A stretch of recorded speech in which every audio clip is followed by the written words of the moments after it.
Bonjour et bienvenue dans Histoire inspirante. Je suis certain que vous serez nourris par le témoignage de ce jour. Alors, n'oubliez pas de vous abonner à notre chaîne Adventiste FFS et partager cette histoire avec vos amis. Nous réclamons souvent à Dieu de nous montrer la voie, de nous aider dans nos choix de vie, dans les décisions à prendre. Faut-il accepter cette mutation ? Est-ce que cette promotion sera une bonne chose pour mon équilibre familial ? Doit-on déménager dans cette ville ? En fait, nous passons parfois beaucoup de temps en prière pour entendre la voix de Dieu, suivre son plan.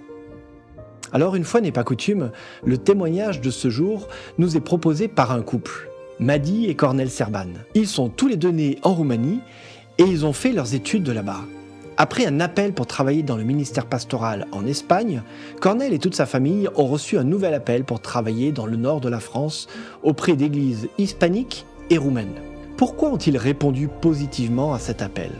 Quel projet Dieu avait-il pour cette famille ? Ce n'est pas au moment de l'appel, ni quelques mois plus tard, qu'ils ont compris ce que Dieu avait en réserve pour eux.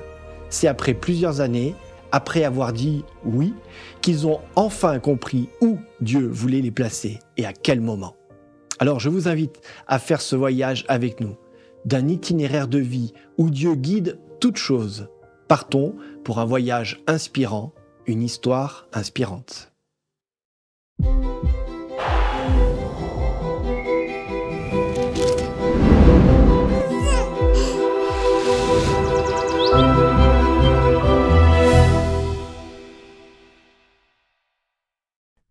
Madi et Cornel, eh bien, merci d'être venus et d'avoir accepté de répondre à l'invitation pour cette émission. Cornel, d'habitude, c'est toi qui es à ma place, puisqu'on inverse dans cette émission de Histoire inspirante les places d'intervieweurs. Mais aujourd'hui, voilà, c'est vous deux qui venez à ce micro pour nous parler de votre histoire, d'un bout de votre histoire. Alors, voilà, vous avez été pendant quelques années dans le ministère pastoral en Espagne. Et puis en 2015, si je ne me trompe pas, c'est bien ça ? 2014. 2014, autant pour moi. En 2014, vous recevez un appel pour venir en France, pour exercer le ministère pastoral dans le nord de la France. Alors comment ça s'est fait un petit peu cet appel ? En fait, on a reçu l'appel. Ils m'ont expliqué qu'il y a besoin d'un pasteur qui parle espagnol et roumain parce qu'il y avait des églises roumaines et il y a une église hispanophone à Paris. Il y avait besoin de quelqu'un qui parle les deux langues.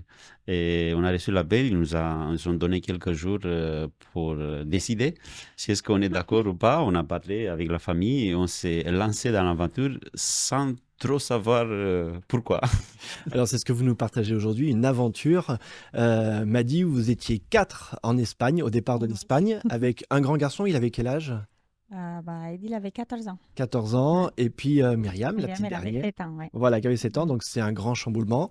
Vous arrivez donc sur la région parisienne directement, je crois, À Paris même. en 2014, à Paris même. Dans le 9e, oui. Le français, pour vous, c'était une langue facile ? C'était quelque chose qu'on commençait. On avait un peu étudié à l'école, mais C'était lointain. c'était... D'accord.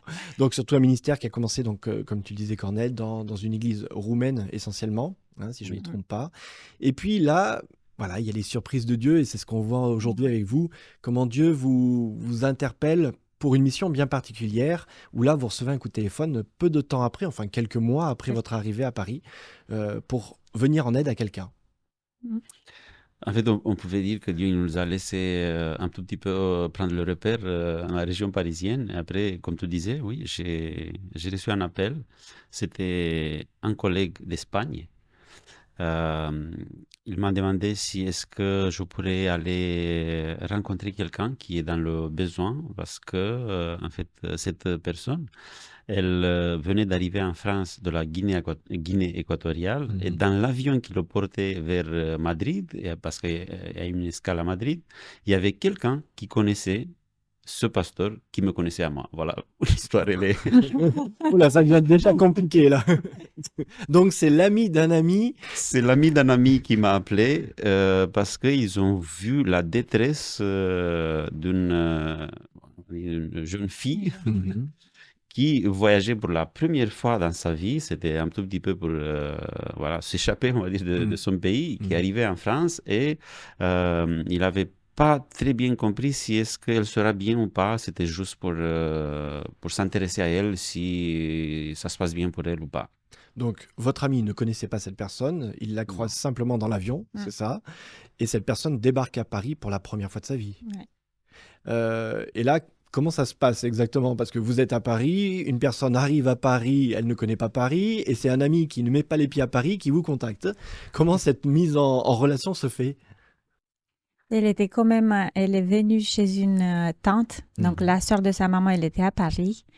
Mais elle était aussi dans une situation un peu spéciale, un peu difficile économiquement et légalement aussi. Je pense qu'elle avait, sa tante, elle n'avait pas encore les papiers. Donc, et en plus, elle parlait pas français. Elle s'appelle Nieves, la fille qu'on devait connaître et aider. Donc, vous vous rencontrez à l'aéroport, vous l'appelez, comment ça se passe? Non, en fait, elle arrive chez sa tante. Il y a toute une histoire, mais on va pas peut-être donner tous les détails parce que c'est une histoire assez compliquée aussi. Elle arrive chez sa tante et sa tante, en fait, elle se rend compte, la fille, elle nous disait qu'elle savait pas qu'elle est enceinte. Voilà. Et comme elle était dans une situation irrégulière et c'était compliqué pour elle, sa tante lui dit, écoute, je peux m'occuper de toi, il faut que tu trouves une solution. Et c'est à ce moment-là que je l'appelle, parce qu'elle avait un numéro de téléphone que l'ami d'Espagne avait lui donné. Voilà, je l'appelle et voilà, on prend un rendez-vous. Je suis allé la voir et je vois une jeune fille complètement perdue. Elle me posait même des questions par rapport à, mais c'est quoi ça? Il y a des logements, une logement au-dessus de l'autre. C'est quoi ça? Elle avait Jamais vu d'immeuble, en fait. Voilà, comme ça. Et c'est à partir de ce moment-là que nous, on se proposait de l'aider à, voilà, elle avait le droit, par exemple, de demander l'asile parce que, comme en Guinée équatoriale, on pratique le mariage forcé. Suite à ça, on peut demander l'asile en France et on l'a aidé à faire toutes les démarches pour essayer voilà, d'entrer en légalité. Alors, c'est une démarche pastorale au départ, si je comprends bien, hein, mais qui rapidement aussi devient une démarche beaucoup plus relationnelle, amicale, fraternelle. Je ne sais pas comment vous la qualifiez, peut-être Madi, cette démarche-là avec elle. Bah, au début, elle avait aussi besoin vraiment des soins médicaux parce qu'elle était vraiment presque à 20 semaines de grossesse. Donc, elle avait besoin. Donc, on a réussi à trouver un médecin qui a pu la voir et après suivre sa grossesse. Et au début, on allait avec elle pour les rendez-vous médicaux. Et après, comme on était dans une église hispanophone, on l'a mis en relation aussi avec les frères et sœurs de là-bas. Donc, elle est allée vivre chez quelqu'un, chez une famille de l'église hispanophone. Alors, les semaines, les mois passent, et puis comment les choses évoluent, parce que le Seigneur guide les choses, mais de manière surprenante parfois. Comment petit à petit, alors elle a accouché, et puis comment ça se passe dans les semaines, les mois qui suivent? Après l'accouchement, on l'a aidé à trouver un centre qui accueille des mamans avec un enfant. Elle était dans ce centre-là, elle était vraiment bien parce qu'on prenait soin d'elle et de l'enfant. Il n'y avait pas besoin de grand-chose. Et elle était aussi à l'attente voilà, de la réponse à la démarche de l'asile, la demande d'asile. Mais elle a voulu peut-être accélérer un tout petit peu les choses parce que l'attente, elle est compliquée peut-être. Et elle se met en relation avec quelqu'un et suite à ça, elle tombe enceinte à nouveau et cette fois-ci des jumelles. D'accord. Voilà. Donc une mère seule dans un pays étranger, maîtrisant pas très bien la langue, se retrouve avec une deuxième grossesse, 2 enfants. Et qu'est-ce qui se passe pour ce petit garçon? On n'a pas encore cité son nom. Comment il s'appelle, le premier petit garçon? Il s'appelle Alvaro. Et en fait, c'est intéressant aussi parce que la première personne qui a aidé Nieves, Dans l'avion. dans l'avion, il s'appelait Alvaro. En fait, Ok. elle a donné le nom voilà, de la première personne qui l'a aidé. Alors voilà, on arrive au suspense un petit peu, mais pour ceux qui vous connaissent, en tout cas qui écoutent cette interview, Alvaro en fait fait partie de votre vie aujourd'hui pleinement. Ouais. Bien sûr. Il vit avec vous, il a déménagé avec vous du nord vers le sud de la France, puisqu'aujourd'hui vous êtes sur la région d'Avignon. Mais qu'est-ce qui s'est passé? Comment se fait-il que Alvaro finalement est devenu pleinement un membre à part entière de votre famille? Euh, Qu'est-ce qui s'est passé, tout simplement? La maman, elle était, je crois, le 6e mois de grossesse avec les jumelles. Elle avait des problèmes de santé. Donc, elle avait, bon, de santé. Elle avait un diabète de grossesse, donc elle a dû être hospitalisée. Et les assistants sociaux lui proposent de donner à Alvaro un placement familial parce qu'elle ne peut plus s'occuper de lui pendant quelques mois. Et moi, comme moi, je travaillais, je venais de commencer mon projet comme assistante maternelle. Je parle tout de suite à mon assistant social qui me suivait un peu au niveau de mon projet.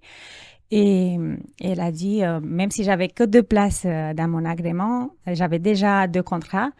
Et elle a dit, on lui a expliqué, on veut aider cette maman et notre idée, c'est d'accueillir le petit chez nous pendant quelques mois, le temps qu'elle accouche et qu'après elle soit bien, qu'elle puisse récupérer son bébé. Donc, il avait presque 18 mois à ce moment-là.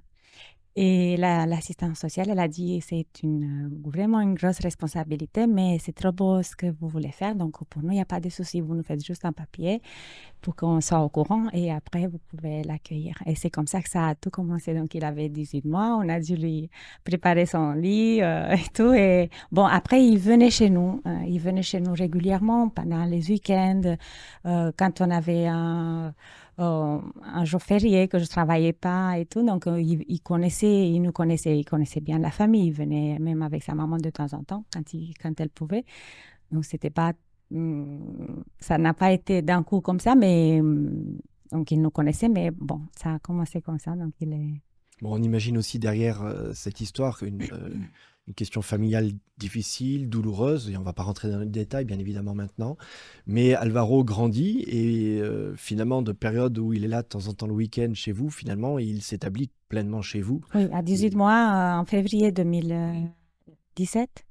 Oui, en février 2017, il a... Après, l'idée, c'était 3-4 mois pour la période de la grossesse, après l'accouchement. Et après, l'idée, c'était qu'elle retourne dans un centre aussi. Sauf que ce qu'on se rend compte, c'est que en France, il n'y a pas des centres qui accueillent des mamans avec 3 enfants. 2 enfants, oui, mais pas 3. Et, il y avait un qui restait un tout petit peu peut-être en dehors de tout ça. Et vu que c'était compliqué pour elle et qu'elle est restée quand même à l'hôpital à peu près 1 an après l'accouchement, ouais. parce que c'était un peu compliqué, Alvaro, il était chez nous, sauf qu'il n'y avait pas quelque chose on va dire, de défini, de définitif, de clair. On ne savait pas si elle va retourner avec sa maman, mais on se rendait compte que ce sera de plus en plus difficile qu'il retourne avec elle parce que c'était déjà compliqué pour elle, sa situation. Elle restait la même. Elle n'est plus avec l'homme. La relation, voilà, la situation, elle est compliquée. Et je me rappelle une fois, comme disait qu'elle travaillait en tant qu'assistante maternelle, je me rappelle une fois, l'enfant qui se pose des questions, même s'il avait que 1 an et demi, un peu plus d'1 an et demi, presque 2 ans, c'était compliqué pour lui, il se pose des questions. Pourquoi cette situation? J'imagine, je n'étais pas dans sa tête, mais j'imagine qu'il y avait des questions qui se posaient. Et je le retrouve une fois, un jour, parce qu'il y avait les parents qui amenaient les enfants qui m'a dit accueillir le matin. Et le soir, il y avait les parents qui venaient les récupérer. Et surtout, les soirs, c'était les papas qui venaient. Et un soir, après avoir parti tous les enfants, il reste bloqué quand même devant la porte d'entrée. Il regarde la porte. Moi, j'étais derrière lui, mais il m'a pas vu. J'étais derrière lui et je l'entends. Et, et mon papa, pourquoi il vient Mm. pas? Mm.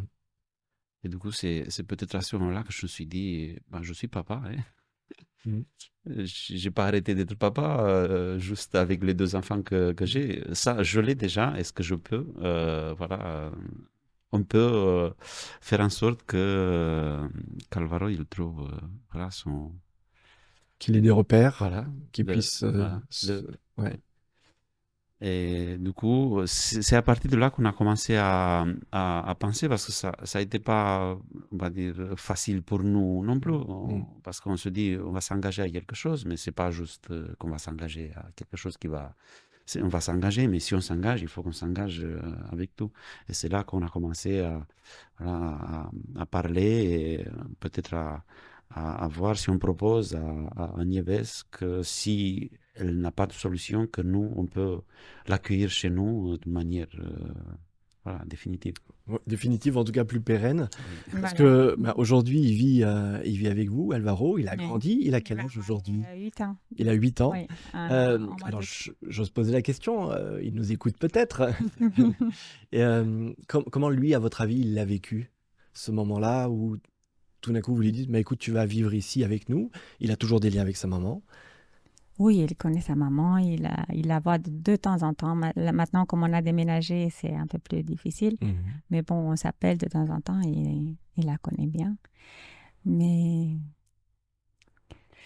il est bien intégré dans notre famille. Après, comme on disait, on n'est pas dans sa tête, on ne sait pas Ouais. comment il le perçoit et plus tard, qu'est-ce que ça va donner. Mais on le voit, par exemple, une fois je suis allée le chercher à l'école, il était super content parce que je peux pas aller, il vient en bus scolaire, donc je peux pas aller. C'est rare quand il y avait la grève pour le transport scolaire, donc je suis allée avec les petits, avec la poussette, et il était super content. Il disait à ses copains, il y a ma maman qui est venue, il y a ma maman qui est venue me chercher. Donc, euh, il fait partie de notre famille et il le sent comme ça. Je pense c'est clair pour lui.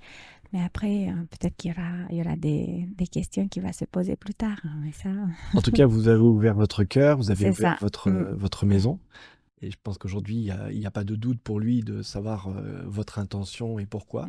D'ailleurs, vous me disiez hors ligne que il vous appelle Madi et Cornel. C'est ça?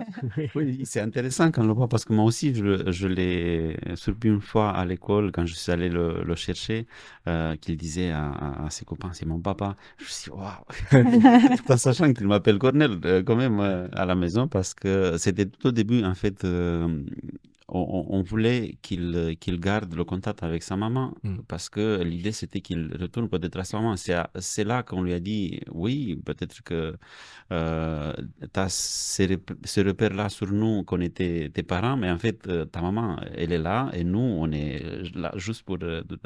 Après, ça s'est resté comme ça, il n'a plus changé pour nous appeler, mais on voit aussi qu'il a peut-être cette fierté aussi de temps en temps nous appeler maman et papa, même s'il ne le fait pas d'une manière directe. Je me rappelle une fois qu'il essayait de... Parce que j'imagine, je ne peux pas tout savoir, on l'a dit déjà, mais j'imagine qu'il essaie de se placer aussi dans la vie. Hein. Je suis qui? Je suis où?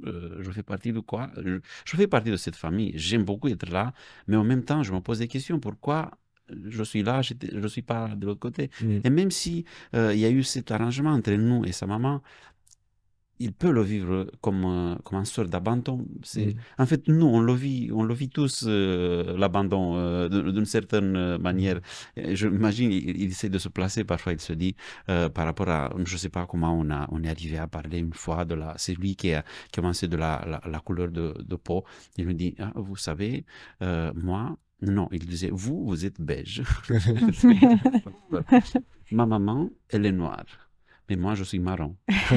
Ouais, il est entre les deux mondes. Voilà. Il se place, il est là, je suis là, mais voilà, je suis ni comme vous, ni comme elle. Je suis moi, Alvaro, et une belle personnalité. Oui, c'est ça, il a sa personnalité. Donc, de temps en temps, quand on doit un peu fixer des limites et tout, il exprime un peu des fois, il dit ah mais vous m'aimez pas, mais c'est son ressenti un peu par rapport à ce qu'il a vécu aussi. Donc on essaie de lui expliquer à chaque fois et de le rassurer qu'on est là toujours pour lui. Et même je lui ai dit, ben, tu sais, les mamans, elles ont ce rôle aussi des fois. Une vraie famille, quoi. Hein, ça se passe comme ça dans une vraie famille. C'est ça. Et vous étiez déjà une famille puisque vous étiez 4. Alors, votre aîné, bon, très rapidement, il a pris son envol, mais il y avait Myriam. Comment elle a accueilli aussi ce nouvel arrivant dans la famille? Un petit frère qui n'était pas prévu, en tout cas qui a pris une place de petit frère. En fait, quand il est arrivé, il y avait Eddie, le grand, il était encore avec nous, mais tous les deux, ils l'ont très bien accueilli. On a été vraiment étonnés, et même si parfois entre Eddie et Myriam, il y avait des petites choses, parce que comme les frères, il n'y avait pas, quand il était petit, avec Alvaro, et après, un peu plus tard, il n'y avait que Myriam et Alvaro à la maison. Voilà, il y avait des petites choses, mais pour nous, c'était pas inquiétant parce qu'on se dit, c'est comme des frères. Voilà. Oui, c'est frères et sœurs, voilà, quoi. Il fait partie de la c'est famille. exactement comme des. Il a pris sa place. Et voilà. Et il y a des petites choses, mais ça s'est vraiment très bien passé avec Myriam et Eddie. Alors, vous avez vécu cette expérience, le départ d'Espagne, c'est pour ça qu'on est parti de là, comme véritablement une expérience spirituelle aussi, où vous avez vu Dieu guider chaque chose. Est-ce que vous pouvez nous en dire un peu plus? On n'avait pas fait des plans d'avoir un autre enfant. C'était, on s'est laissé juste guider. C'est comme ça qu'on voit. C'est pour ça que je disais, quand nous sommes arrivés en France, on se disait, il y avait plein de monde qui nous disait, mais vous étiez bien en Espagne, pourquoi vous êtes venu en France? Et on avait des réponses, mais je sentais que j'avais pas toutes les réponses. Depuis qu'on a eu Alvaro, on se dit, mais voilà, c'est pour ça qu'on est arrivé en Espagne. C'est Dieu qui a guidé ça. En fait, on le voit comme ça. On le vit comme ça. Vous le vivez tous les deux comme ça, un départ, Dieu qui vous parle et qui vous met sur le chemin de la bonne personne ou des bonnes personnes aussi. En fait, ça commence un peu avant, beaucoup plus avant. On va pas commencer notre histoire, mais c'est juste, on rajoute un détail. En fait, nous, quand on s'est connus, on travaillait tous les deux dans un orphelinat. On s'occupait des enfants en Roumanie. On était en Roumanie. On s'occupait des enfants. Là, c'était vraiment des enfants abandonnés par leurs parents. Et c'est comme ça que il y a eu toujours peut-être cette idée de se mettre au service, d'aider les autres, d'être disponible. Et je ne sais pas, Dieu, il se dit, s'ils sont disponibles, je vais te donner quelque chose. Merci beaucoup en tout cas pour ces deux belles personnes que vous êtes et de cette générosité, cet amour que vous donnez à Alvaro, mais à toute la famille aussi. Et on en est tous au bénéfice parce que vous nous racontez votre histoire, mais c'est une histoire qui est inspirante. Je sais que vous avez préparé aussi un texte à nous laisser, un texte qui peut-être pour vous a été important à un moment donné dans ce parcours de réflexion et d'accueil. En fait, c'est un texte qui nous dit que ce qu'on a fait peut-être avec Alvaro, c'est Dieu en fait qui l'a fait déjà avec nous tous.